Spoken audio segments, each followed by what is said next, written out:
Hello, Professor. My name is Vailankanni, and today I'm going to take you through my journey of self reflection and leadership development as I plan to start a tutoring institute in Canada. Taking the Indigo assessment helped me understand not just what I'm good at, but why I work the way I do, and how I can grow into the leader I want to become. This all ties back to a dream I began years back in India. I used to tutor students from my home after school. It started with just helping my neighbors' kids, and over time, more parents began trusting me with their children's learning. I discovered that I love teaching, uh, especially after seeing the confidence that grew in students who initially started off shy and unsure. But feeling of making a difference stayed with me. I knew that one day I would turn my passion into reality, and today, with the guidance of my MBA learning and the Indigo report, I'm preparing to turn that into a real business. My strengths. According to my most recent Indigo report, my core strengths lie in planning and organizing, flexibility and problem solving, all of which align perfectly to the with the kind of leader that I really want to be. But what makes me unique is my ability to stay calm and adaptive. If a student cancels last minute or a learning needs to be adjusted, I don't take them as a setback. They are opportunities to do well. These strengths aren't just something I have on papers, they're part of how I've always worked, even when it comes to my tutoring in hometown or my corporate jobs.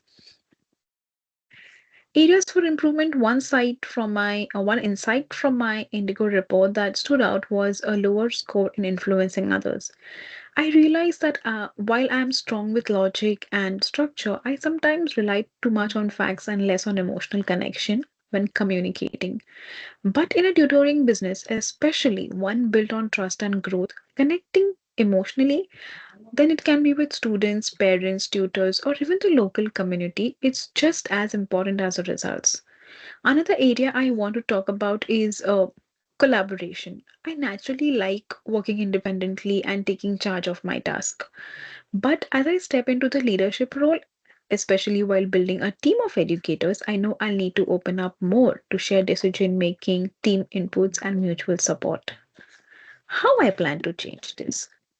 First of all, to grow as a future business owner and leader, I'm focusing on developing my emotional intelligence and active listening.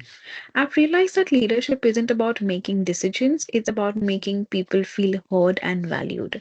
That's something I want to be intentional about. I'll be seeking feedback from peers and mentors to better understand how I come across and how I can adapt my style to building stronger connections. I also plan to attend the local networking events, join educator circles, and take short courses in communication and leadership. My goal is to surround myself with people whose strengths complement mine. So together we can create tutoring institute that's not just organized and efficient but warm, inclusive and inspiring. My Indigo reports from the 2004 and 5 both highlight strong leadership traits, but what's most meaningful is how those traits have shifted and deepened over time. In 2024, I was primarily recognized for my goal orientation and time management, traits that reflect my natural inclination towards structure, discipline, and efficiency. But in 2025, however, the focus has expanded. I began to see emerging strength in people advocacy and interpersonal skills. A clear sign that my MBE journey has influenced not just what I do, but how I lead. Through group projects, case studies, I learned to step back from just driving outcomes and started listening more, empathizing more, and genuinely engaging with people's perspective.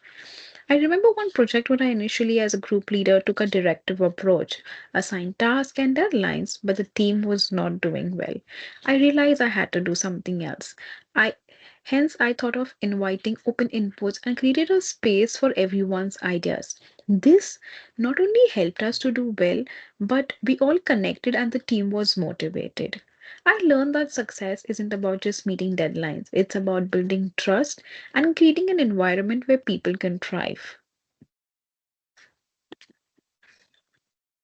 A few important components of the 2025 report that support my leadership include intentional drive.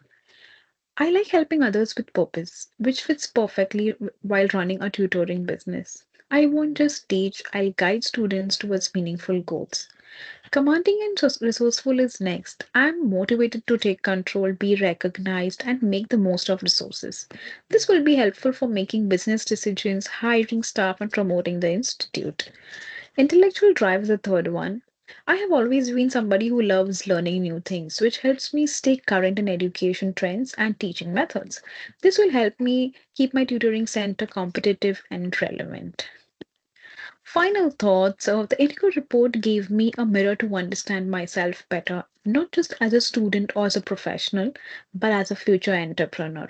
It helped me realize that I can build a successful business not only through hard work, but by leading with purpose and people first values. I look forward to starting my institute and using everything I've learned so far to make a positive impact. Thank you.